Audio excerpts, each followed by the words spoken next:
Осы жылы бар емес па ше, үйге қонақтар келген кезде ыдыстардың барлығын мен жумай-ақ қойсам екен ғой. Полдың шаңы жоқ болса екен ғой. Үйді пылесостамасам екен ғой. Жаңа жылда не істесем болады? Азанда тұрам, один доманы көрем.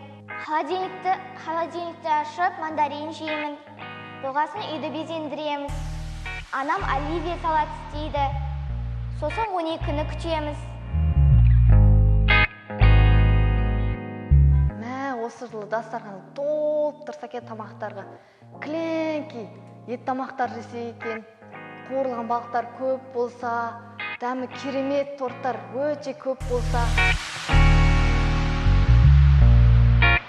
Жаңа жылда Майнкрафт новый версиясы шықса екен, зомби, крипер сондайлар өліп қалса екен, тек қана адамдар ғана өлсе екен.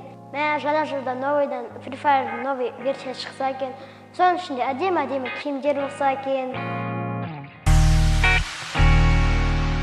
Бүкіл ойыншықтар бәрі әкелсе екен. Ойыншықтардың бәрі менікі болса екен. Ешкімге бермей өзім ойнадым. Міне менің жаңа жылым қызық болса. Осы жыл Дильназым бәрі ойыншығын тартып алсам ғой. Күшті болатын еді. Күшті болатын еді. Осы жылы Аяз атаға не жасасам екен? Мен құрбыларым бәрінде жігіттер бар, только менде ғана жоқ.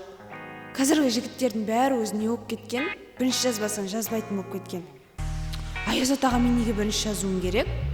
Өз жазсын бірінші. Осы жыл сайын жаңа жылды үйде қарсы алам.